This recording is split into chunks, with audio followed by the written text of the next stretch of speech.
कार्यक्रम के पुण्यार्जक हैं श्री सकल दिगंबर जैन समाज कुरवाई, विदिशा, मध्य प्रदेश।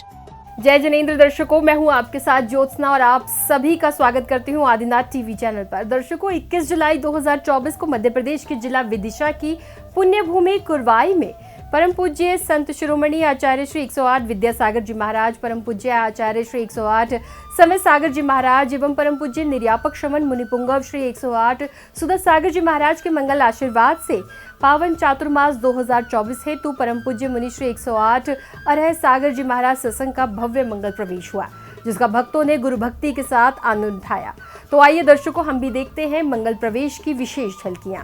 मध्य प्रदेश के जिला विदिशा की पुण्य भूमि कुरवाई में परम पूज्य संत शिरोमणि आचार्य श्री 108 विद्यासागर जी महाराज, परम पूज्य आचार्य श्री 108 समय सागर जी महाराज एवं परम पूज्य निर्यापक श्रमण मुनिपुंगव श्री 108 सुधा सागर जी महाराज के मंगल आशीर्वाद से 21 जुलाई 2024 को पावन चातुर्मास 2024 हेतु परम पूज्य मुनि श्री 108 अरह सागर जी महाराज सत्संग का भव्य मंगल प्रवेश हुआ, जिसकी शुरुआत गुरुदेव के पदार्पण से हुई। गुरुदेव के जयकारों के साथ भक्तों ने गुरुदेव के मंगल प्रवेश में सहभागिता की।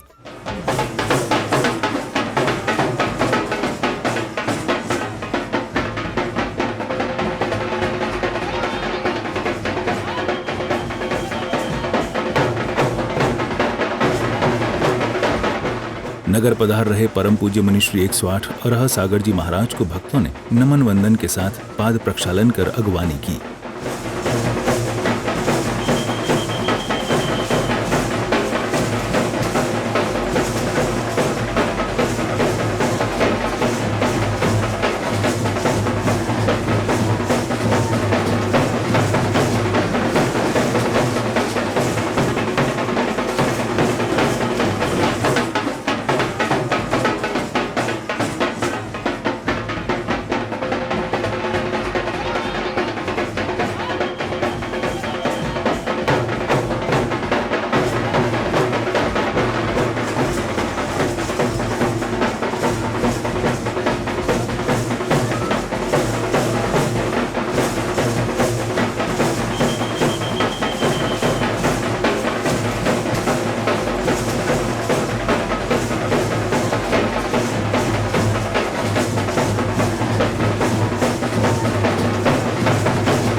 मंगल प्रवेश के दौरान कई स्थानों पर भक्तों ने गुरुदेव का पाद प्रक्षालन कर आरती उतारी।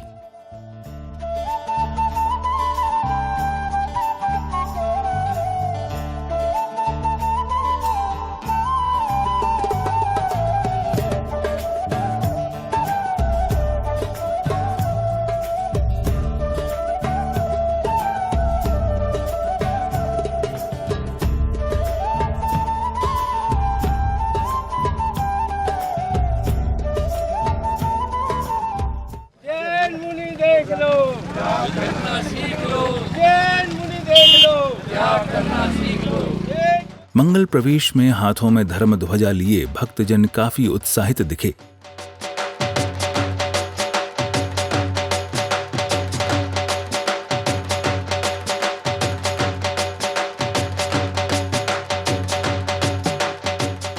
अगवानी के दौरान मुस्लिम सद्भावना समिति कुरवाई के सदस्यों ने भी गुरुदेव का आशीर्वाद प्राप्त किया।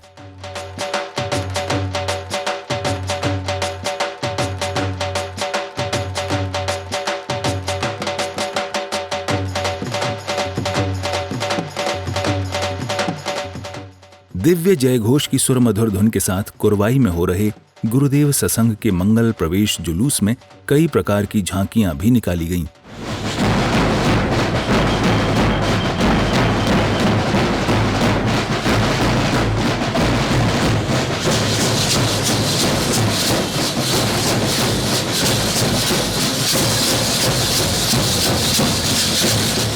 गुरुदेव के मंगल प्रवेश के अवसर पर चहुं ओर भक्तिमयी वातावरण बना रहा और काफी संख्या में गुरु भक्तों का जनसमूह दिखाई दिया।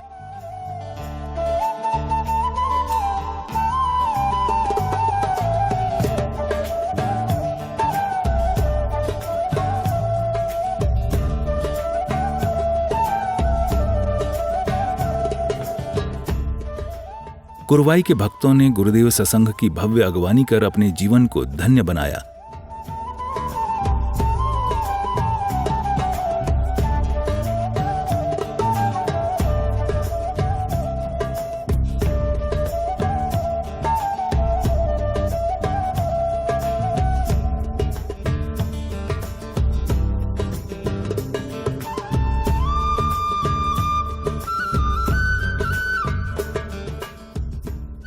फिर परम पूज्य मुनि श्री 108 अरह सागर जी महाराज ने श्री 1008 चंद्रप्रभ दिगंबर जैन मंदिर कुरवाई में जिन दर्शन किए।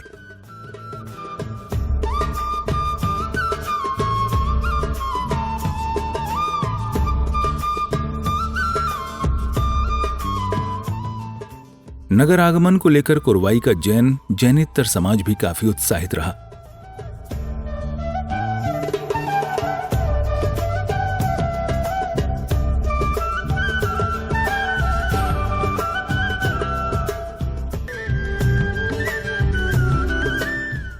हर किसी ने गुरुदेव का पाद प्रक्षालन कर उनकी अगवानी करने का सौभाग्य पाया।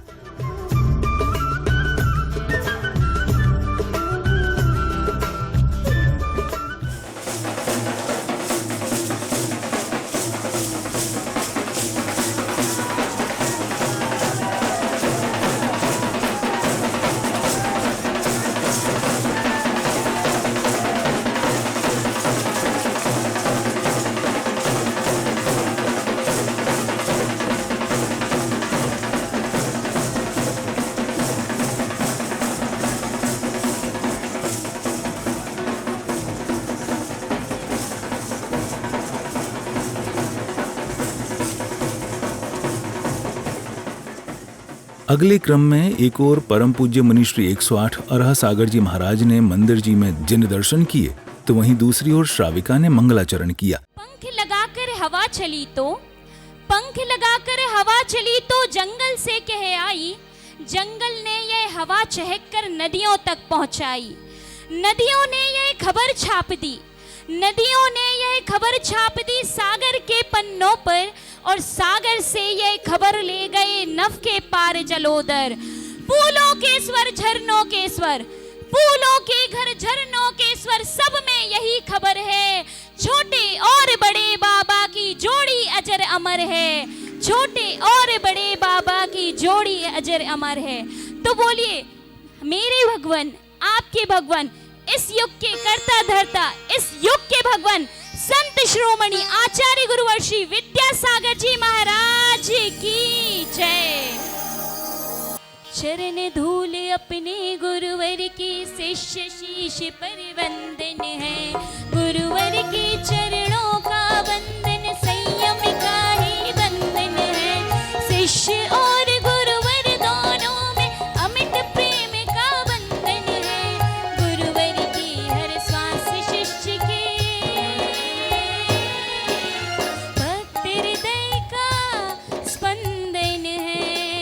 सजमन विद्यासागर, सजमन विद्यासागर, बजमन विद्यासागर, सजमन विद्यासागर, बजमन विद्यासागर, सजमन विद्यासागर, बजमन विद्यासागर, सजमन विद्यासागर। मंगलाचरण के बाद पुण्यशाली श्रावक श्रेष्ठियों ने चित्रानावरण एवं दीप प्रज्वलन कर कार्यक्रमों को गति प्रदान की। ज्योत से ज्योत जलाते चलो, ज्ञान की गंगा बहाते चलो, ज्ञान की गंगा बहाते चलो। दीप प्रज्वलन के बाद भक्तों ने गुरुदेव को श्रीफल समर्पित कर मंगल आशीर्वाद प्राप्त किया।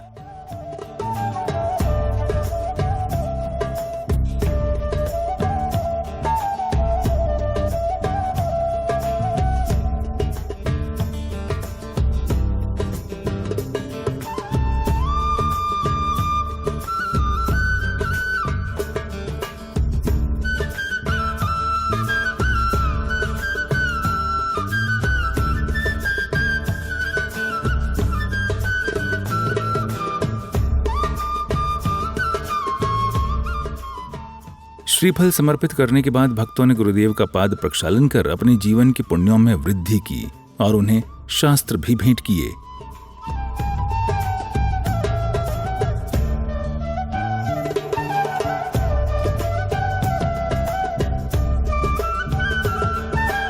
जिनवाणी जिन मैया जन्म दुख मेट दो जिनवाणी शास्त्र भेंट के पश्चात भक्तिभाव के साथ अष्ट द्रव्यों से गुरु पूजन कर भक्तों ने गुरु पूर्णिमा महोत्सव मनाया। ओम ह्रूम श्रमण संस्कृति संवर्धक आचार्य गुरुवर्षि विद्यासागर जी महामुनीन्द्रेभ्यो नमः।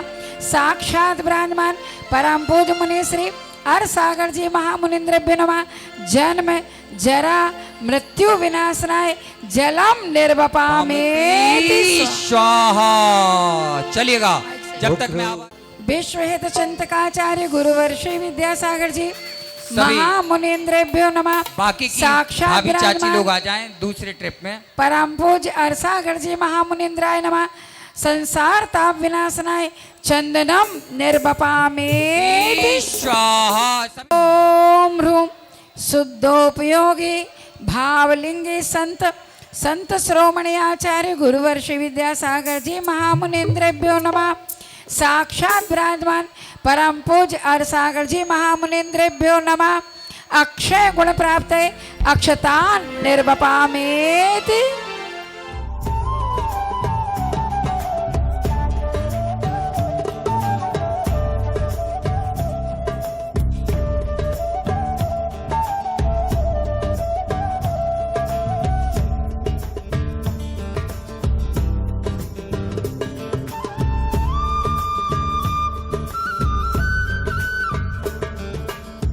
ओम ह्रूम शुद्धोपयोगी संत आचार्य गुरुवर्षि विद्यासागर जी महामुनीन्द्रेभ्यो नमः।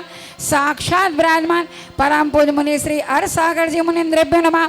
अष्ट कर्म देनाय धूपम निर्वपामेति स्वाहा। सागे सागर उमर पड़े मुनि राज देश भूषण से तुम रत ब्रह्मचर्य ले निकल पड़े। आचार्य ज्ञान सागर ने सन 68 में मुनि पद दे डाला। अजमेर नगर में हुआ उदित मानो रब तब हरने वाला। परिवार तुम्हारा सबका सब जिन पथ पर चलने वाला है। वह वेद ज्ञान की सैनी से गिर कर में काटने वाला है। तुम स्वयं तीर्थ से पावन हो तुम हो। महामुनि महामौनी महाज्ञानी महाकवि महातपस्वी संत शिरोमणि आचार्य गुरुवर्षि विद्यासागर जी महामुनीन्द्रेभ्यो नमः। आचार्य समय सागर जी महामुनीन्द्रेभ्यो नमः। साक्षात ब्राह्मण परम पूज्य अरसागर जी महामुनीन्द्रेभ्यो नमः। जलफलादि जयमाला पूर्ण महाअर्घ्यम निर्वपामेति स्वाहा। गुरु पूजन के अवसर पर ब्रह्मचारिणी दीदी ने महोत्सव एवं कुरवाई क्षेत्र के पुण्यों को लेकर अपने विचार व्यक्त किए। अति पुण्य का उदय कुरवाई वालों का आया है। पता नहीं कब से पुण्य को गाढ़ा कर रहे थे और गाढ़ा करते करते 2024 में गाढ़ा हो पाया है कि जहाँ आचार्य भगवंत ने तो दिया ही आशीर्वाद, लेकिन हमें निर्यापक श्रमण मुनि श्री सुधा सागर महाराज जी के आशीर्वाद से हमारे नगर में अरसागर महाराज जी आए हैं। ये किसके आशीर्वाद से आए हैं? मुनि श्री आचार्य भगवान का आशीर्वाद भी था, समय सागर जी का भी आशीर्वाद रहा और साक्षात प्रेरणा किसकी मिली? सुधा सागर जी की। अति कहते हैं ना, आज गुरु पूर्णिमा के दिन गुरु उपकार को हमेशा याद रखना चाहिए।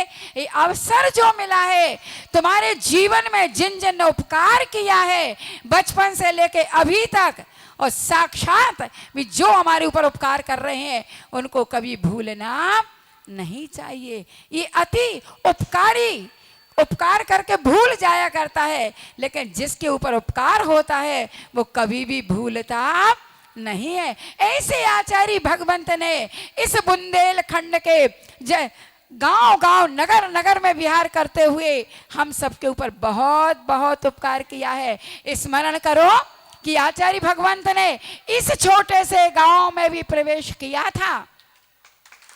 आए थे कि नहीं आए थे? आए थे, पहली बार 89 में आए थे, सिरोंज का पंच कल्याण करके आए थे और 3 दिन रुके थे यहाँ पर।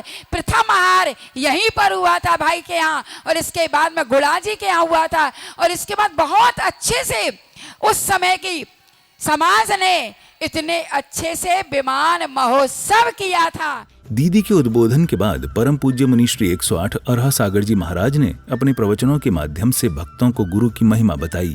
मैं इतना ही आपसे कहना चाहता हूँ, आचार्य भगवान श्री विद्यासागर जी महाराज इस धरा पर अवतरित नहीं होते तो ये श्रवण परंपरा लुप्त हो गई होती। आचार्य गुरुवर श्री कर्नाटक में जन्म लिया और बुंदेलखंड में आकर के पूरे देश को एक उदाहरण प्रस्तुत करके चले गए। यदि धर्म है तो बुंदेलखंड में है। ये आज कोई छोटे से बच्चे से पूछो कि आचार्य श्री कौन, तो कहते विद्यासागर महाराज। ये भारत तो ठीक है, विदेश में भी यदि नाम लिया जाता है वही भारत देश जहां पर विद्यासागर महाराज रहते हैं। ये पर्याय बनकर के हमारे बीच में गुरुदेव की रह गई। गुरु ब्रह्मा, गुरु विष्णु, गुरु महेश्वर।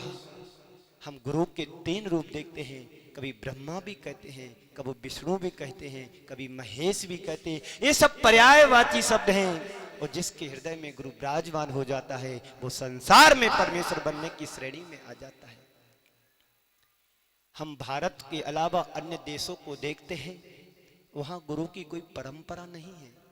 गॉड मिल जाएंगे, गाइड मिल जाएंगे, यदि गुरु को तुम्हें पाना है तो भारत वर्ष में ही तुम्हें गुरुदेव मिलेंगे। आचार्य गुरुवर श्री विद्यासागर जी महाराज का मुझे शिष्य बनने का अवसर मिला, और आप सभी को भी परम सौभाग्य मिला उनके शिष्य बनने का। और जो रह गए हैं वो अभागे थे, और जो बन गए वो भाग्यशाली बन गए। आपके सामने बहुत पुरानी ब्रह्मचारिणी दीदियां बैठी हैं। जब मेरा जन्म नहीं हुआ था तब वो व्रत लेकर के निकल चुके थे। ये बड़े सौभाग्यशाली हम लोग हैं कि जिस देश में खून की नदियां बहती थीं, आज गुरुदेव की वाणी बह रही है। गुरुदेव यदि बनकर के इस बुंदेलखंड को नहीं सिंचित किया होता तो आज हम लोग वीरान दशा में घूम रहे होते। ना दीदियां मिलती, ना आरिकाएं मिलती, ना गुरु मिलते, ना शिष्य मिलते। किसकी कृपा है? बोलो, कौन सा गांव है जे? कौन सा गांव? कौन सा गांव? आप लोग सुन रहे हो ना? गुरुदेव यदि नहीं हुए होते हम और आप यहां पर बैठे नहीं होते।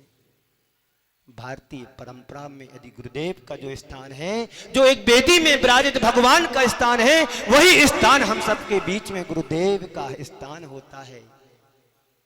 किसी ने बहुत अच्छी पंक्तियां कही हैं, ज्ञान का सागर, ज्ञान का सागर विद्या के सागर में ढल गया, अमृत वही है, प्याला बदल गया। अमृत वही है, प्याला बदल गया। अब प्याला क्या बदला? पूरा सिंहासन बदल गया। अब वो विद्या का सागर समय के सागर में ढल गया। वो समय के साथ हम सबको चलना है, हाथ से हाथ मिला करके, कदम से कदम मिला करके गुरुदेव की एक एक बात को हम सबको अक्षर से पालन करना है।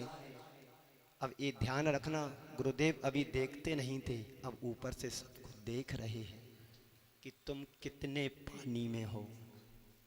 जिन वाणी की बात को याद रखोगे, गुरु की वाणी को याद रखोगे, तो गुरुदेव वहीं से तुमको आशीर्वाद प्रदान करेंगे। आप लोग चाहते गुरुदेव की छत्र छाया हम सबके ऊपर बनी रहे? बोलो, जितने भी लोग यहाँ बैठे हैं, आप चाहते गुरु का आशीर्वाद हम सबके ऊपर बना रहे?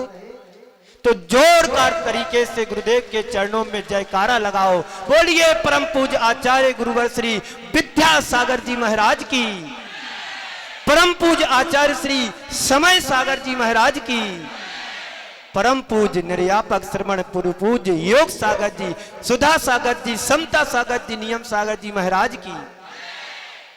तो अमृत तो वही है, अमृत तो वही है, बस प्याला बदला है। आप सभी लोग बड़े भाग्यशाली पुण्यशाली हैं। मैं ज़्यादा कहना नहीं चाहता हूँ। अभी आप सबको चर्या से जुड़ना है, सबको अपने काम पर जाना है। हम और आपके बीच में 4 महीने रहना है। जो यहाँ पर आएगा वो भाग्यशाली माना जाएगा और जो नहीं आएगा सौभाग्यशाली माना जाएगा। जिसको प्यास लगेगी वो नदी के घाट पर जाएगा। नदी तुम्हारे घाट चल करके नहीं आएगी, पर ये पंचम काल का असर है। नदी तुम्हारे दरबार पर चल करके आई है और तुम नदी पर पहुंचने के बाद यदि प्यासे बने रहे तो ये तुम्हारा दुर्भाग्य है। सौभाग्यशाली भी नहीं हो, भाग्यशाली। कौन से हो? दुर्भाग्यशाली। गुरुदेव के चरणों की छत्र छाया, उनके आशीर्वाद का वरदानी छाव चले हम सब लोग विचरण कर रहे हैं। आज हमारे बीच गुरुदेव नहीं है तो गुरुदेव की छाया बन करके हम सब विचरण कर रहे हैं। अभी मैं पूज्य सुधा सागर जी महाराज, योग सागर जी महाराज और 3 माह में कुंडलपुर में पूज्य पूरे संघ के सानिध्य में रहा। पूज्य समय सागर जी के महाराज का आशीर्वाद लेकर के निकला। गुरुदेव संयोजना बनती है, बिगड़ती है, कोई बात नहीं। आपकी छत्र छाया, आपका आशीर्वाद मेरे ऊपर बना रहे। आज नहीं तो कल आपकी छाया का मैं पात्र बन सकूं। गुरुदेव की छत्र छाया थी तो आज मैं यहाँ तक चल कर के आया हूँ। गुरुदेव की छत्र छाया, सुधा सागर जी की छत्र छाया हमको मिली। अभी दीदी भी शायद बता रही थी मेरे को, कल परसों बीना में आई थी, कि पूज्य महाराज श्री ने कहा है कि मेरा आशीर्वाद है। दीदी को तो बाद में मिला है, हम तो उनके चरणों को पकड़ करके आए। गुरुदेव तुम जहां कहोगे। अब मेरे आचार्य गुरुदेव आप सब ही हो। दोनों हाथों से खूब सिर पर रख करके आशीर्वाद दिया। अशोक भैया बाजू में खड़े थे, पारस ब्रह्मचारी बाजू में खड़ा था, सामने आरिकाएं 4 उपशांतमती माता जी बैठी थी। उन सब ने भी सराहना की, बहुत अच्छा महाराज श्री, आप इनको आशीर्वाद दो, आपके आज्ञा से चातुर्मास करे। उनने 3-4 गांव बतलाए, लेकिन तुम लोगों का परम सौभाग्य था कि मैं वहां से निकला नहीं, यहां से कुड़वाई वाले निकल गए। रास्ते में मुझे भाग्योदय के पास मिले। हमने कही जाओ दौड़ लगाओ, महाराज श्री का आशीर्वाद लेकर के आओ। उन्होंने आशीर्वाद दिया, मैंने भी कह दिया कि जो है सो सही है, मुझे अब कहीं दरकार नहीं है, डर नहीं है। जिसकी सिर पर गुरुओं का आशीर्वाद होता है, संसार में कितना भी भटक ले, भटका हुआ नहीं माना जाता है। तो आप लोग गुरु से डोर बांधना चाहते हो? अभी दीदी बता रही थी 88-89 में गुरुदेव का यहाँ पर पदार्पण हुआ। मैं तो, मेरा तो जन्म भी नहीं हुआ था, मेरा जन्म तो 99 में हुआ। 10 साल पहले गुरुदेव आप सबको आशीर्वाद दे करके यहाँ पर गए। आप सभी परम सौभाग्यशाली हैं। गुरुदेव के प्रवचनों के बाद एक बार फिर भक्तों ने गुरुवर को शास्त्र भेंट करने का अवसर प्राप्त किया।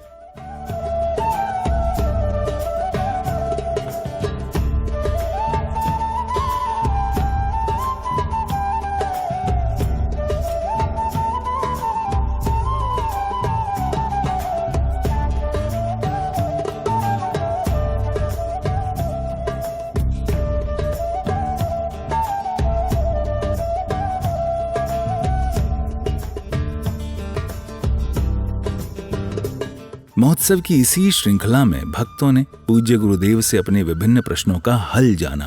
महाराज श्री, क्या कोई व्यक्ति गलती करता है तो उसको मौका देना चाहिए या उससे रिश्ता खत्म कर देना चाहिए? बहुत सुंदर प्रश्न आप सबने आपने किया है कि आपने पूछा है कि किसी से यदि गलती हो जाती है तो क्या हमें उससे रिश्ता खत्म कर देना चाहिए कि पुनः उसको सुधरने का एक अवसर दिया जाना चाहिए? पर संत कहते हैं गलती इंसान से होती है, भगवान से नहीं। हर व्यक्ति गलतियों का पुतला होता है, लेकिन गलती के साथ हमें उसको सुधरने और समझने का अवसर दिया जाना चाहिए। यदि हम ऐसा नहीं करते हैं, उस व्यक्ति से ही गलती नहीं कर रहे हैं, उससे बड़ी गलती आप कर रहे हैं जो उसको सुधरने और संभलने का अवसर नहीं दिया जा रहा है। बात समझ में आ रही होगी। हम लोग भी हैं, गुरुदेव के चरणों में रहते हैं, गलतियां हम लोगों से भी हुआ करती हो जाती हैं। आचार्य श्री हमेशा सुधरने और संभलने का अवसर देते थे। गलती व्यक्ति से होती है, इंसान से होती है, भगवान से नहीं होती है। हाँ, ये बात अलग है, बार बार कोई गलती यदि उसको करता है तो वो इंसान नहीं शैतान की श्रेणी में आता है। एक बार, दो बार, तीन बार गलती होती है, माफ करने की जगह माफ करना चाहिए, और बार बार गलती करता है तो उससे मध्यस्थ भाव हो जाना चाहिए। रिश्ता कभी खत्म नहीं करना चाहिए, रिश्ते को बराबर बनाकर रखना चाहिए। संभलेंगे, सुधरेंगे, समय पर हर चीज संभलती है। रिश्ते बनते भी हैं, बिगड़ते भी हैं, पर बिगड़े हुए रिश्तों को बनाना हमारा धर्म और कर्तव्य होता है। रिश्तों को बना करके रखें ताकि तुम्हारे जीवन में आनंद और खुशियों की बहार आए। तो मैं आप सबसे यही कहना चाहता हूं कि अवसर जरूर दिया जाना चाहिए सामने वाले को संभलने और सुधरने का, जिससे वो अपने जीवन को और ऊंचा उठा सकें। यदि हम अपराधी को अपराधी की दृष्टि से देखते हैं तो कभी व्यक्ति जीवन में सुधर नहीं पाएगा, न उठ पाएगा। और अपराधी को यदि हमने अपराधी की दृष्टि से नहीं देखा, साधर्मी है, तो वास्तव में वो व्यक्ति अपने आप को बहुत आगे ले जाने में समर्थ होगा। मैं समझता हूं आपको उत्तर मिला। वर्ण आश्रम व्यवस्था से क्या लाभ है? भगवान ऋषभ देव के द्वारा ये धर्म वर्ण व्यवस्था हम सबके बीच में आई, क्योंकि जब भगवान आदिनाथ का जन्म हुआ तो तीसरा काल था, और उस समय 80 मसी कृषि वाणिज्य आदि की व्यवस्था ऋषभ देव के द्वारा आई, और उसी समय से वर्ण व्यवस्था हमारे जीवन में आई। शूद्र, वैश्य, क्षत्रिय और शूद्र, वैश्य, क्षत्रिय, ब्राह्मण, ये 4 वर्ण व्यवस्था है, कर्म के आधार पर निर्धारित की गई हैं। तो ये व्यवस्थाएं अनादि से हैं और आगे तक चलेंगी। यही से समाज की व्यवस्था व्यवस्थित बनी रहती है। यदि शूद्र है तो शूद्र का कार्य क्या होता है आप सबको पता है। वैश्य है तो व्यापार करता है, व्यापार कराता है। क्षत्रिय समझते हैं देश की रक्षा के लिए वो कार्य में आते हैं, और ब्राह्मण जो हमारे धर्म ध्यान की व्यवस्था को पुरोहित के रूप में, पंडित के रूप में करते हैं। ऐसे 4 वर्णों में व्यवस्थाओं को विभाजित किया गया था, वो आज भी बहुत अच्छे तरीके से हम सबके बीच में है, जिस कारण से हमारी समाज की व्यवस्था बनी हुई है, ऐसा हमें समझना चाहिए। क्या रिश्तों का मूल धन से अधिक है महाराज श्री? क्या रिश्तों का मूल हाँ, धन से अधिक है? यदि रिश्ते होंगे तो मूल्य का मूल्यांकन किया जाता हो। मूल्यांकन करने वाला नहीं होगा तो किसका मूल्य? तन धन को साथी समझाता पर ये भी छोड़ चले जाते, कब? जब इनका मूल्यांकन करने वाला ना हो। रिश्ते हों पर बार बार रिश्ते ना हो। बात समझ में आ रही? रिश्ते हों, बार बार ना रिश्ते। जीवन को पवित्र और पावन बनाना है तो हमें भगवान महावीर और उनके अनुयायियों से रिश्ते बनाना आवश्यक है। संसार के रिश्ते बनते हैं और बिगड़ते हैं, लेकिन एक बार तुमने भगवान से रिश्ता, गुरु से रिश्ता बना लिया तो जिंदगी भर क्या भाव भाव में तुम्हें वो रिश्ता मिलेगा जो तुमने कभी सोचा भी नहीं होगा। तो धन तो यहीं छूट जाने वाला है, धन हाथ का मैल है, लेकिन रिश्ता तुम्हारे इस भाव में भी काम आएगा और पर भाव में भी काम आएगा। कौन सा? परमात्मा का रिश्ता हो, गुरु का रिश्ता हो, जिनवाणी से रिश्ता हो, पर रिश्ते ना। रिश्ता तुम्हारे जीवन को बहुत ऊंचा ले जाने में समर्थ होगा। मैं समझता हूं कि धन तो यहीं छूट जाने वाला है। यदि तुम्हारा रिश्ता गुरु और प्रभु से बन गया तो तुम्हें सदगति का पात्र जरूर बनाएगा। ओम शांति। महाराज जी, नरक तुल्य घर को स्वर्ग कैसे बनाया जाए? बहुत सुंदर प्रश्न है। नरक तुल्य जीवन को स्वर्ग जैसा कैसे बनाया जाए, एक सेंटेंस में आपको उत्तर देता हूं। नरक तुल्य जीवन को स्वर्ग बनाने के लिए नरक जैसे कार्यों को करना छोड़ दें, जीवन स्वर्ग यहां पर बन सकता है। नरक जाएंगे किसी को पता नहीं, स्वर्ग जाएंगे किसी को पता नहीं। तुमने इस भाव में जीवन को सुधार लिया, तुम्हारा जीवन यहां भी स्वर्ग बनेगा और पर भाव में भी स्वर्ग बनेगा। यहां नरक से बच जाएंगे। गलती हम करते ये हैं, स्वर्गमय जीवन को नरकमय बना लेते हैं। छोटी छोटी बातों को लेकर के माइंड कर लेते हैं। यदि हमने अपने जीवन में सकारात्मकता सोच को बना लिया और छोटी छोटी बातों को नजरअंदाज करना सीख लिया, तुम्हारा घर स्वर्ग बन सकता है, वरना नरक तो है। क्यों? जरा सा किसी ने कुछ बोला, क्रोध आपको आ गया, जरा सा किसी ने कुछ कह दिया, तुरंत प्रतिक्रिया करना शुरू कर दी, इसी का नाम तो नरक है। और एक करना छोड़ दो कि स्वर्ग तुम्हारा यहाँ भी है और आगे भी स्वर्ग बनेगा, ऐसा समझना चाहिए। महाराज जी, जहाँ मतभेद हो वहाँ रहना चाहिए अथवा नहीं? बहुत सुंदर। बार बार हम लोग कहते हैं मतभेद हो, मन भेद नहीं होना चाहिए। ये तो संसार है, संसार की परिणति है। एक साथ जन्म लेने वाले भाई बहन भी या भाई भाई भी एक समय पाकर के उनके अंदर भी मतभेद आने लगते हो, मनभेद हो जाते हैं। समझ में आ रही ना बात? मतभेद तो हो पर मनभेद नहीं होना चाहिए। मतभेद से ज्यादा डर नहीं है, मनभेद से ज्यादा डर है। क्योंकि मतभेद वाला तुम्हारा विरोध कर सकता है, अनर्थ नहीं कर सकता है। मनगढ़ंत वाला, मनभेद वाला घर का भेदी वही कहानी होगी। इसलिए मनभेद से बचे, मतभेद से नहीं। नमोस्तु महाराज जी, बोलते समय हमें किस बात का ध्यान रखना चाहिए?